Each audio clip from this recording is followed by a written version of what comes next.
Hello everyone, आज मी ऋषभ तुमच्यासाठी घेऊन आली आहे मेथीच्या भाजीची भाकरी।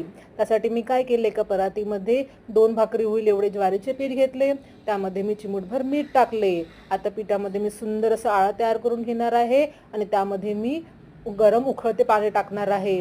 त्यासाठी मी तव्यावर पाणी गरम करायला ठेवले होते, ते छानपैकी उकळले आहे। आता हे पाणी मी आपल्या ज्वारीच्या पिठामध्ये टाकणार आहे। रात्री आमच्याकडे ना मेथीची भाजी केली होती जेवायला, सुकी भाजी मेथीची, ती थोडी उरली। मेथीची भाजी माझी फेवरेट आहे, त्यामुळे मी त्याचीच भाकरी करणार आहे बघा।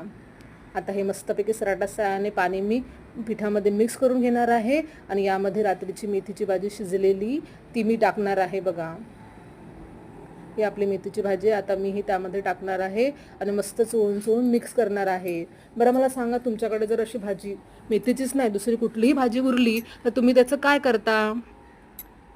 एकदा तुम्ही ना तुमच्याकडे जे कुठली भाजी उरली असेल रात्रीची ती मिक्स करून भाकर करून बघा, तुम्हाला खूप आवडेल बघा। थोडं साधं पाणी घेऊन त्याला भिजवून घ्यावे छान असं पद्धतीने मस्त मळून घ्यावे।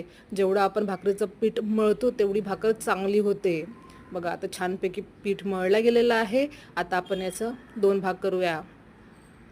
एक भाकर मी हातावर करणार आहे थापून बघा अशा पद्धतीने, आणि दुसरी भाकर मी पोपाटावर थापून करणार आहे। हातावरची भाकर रेडी झाली आहे। आता ही भाकर आपण तव्यावर टाकून मस्त शिजवणार आहे बघा। असं खरपूस अशी मस्त शिजवून घ्यावी, शेकून घ्यावी बघा। बरं मला सांगा, कुणाकुणाला भाकरीचा प्रकार आवडतो? मला तर फार आवडते भाकरीचा प्रकार बघा। आता आपण दुसरी भाकर करून दाखवते तुम्हाला मी पोपाटावर बघा। असे कापडला दाबून मस्त अशी भाकर खरपूस अशी भाजून घ्यावी, एक नंबर लागते बघा। एकदा तुम्ही अशी भाकर नक्की करून बघा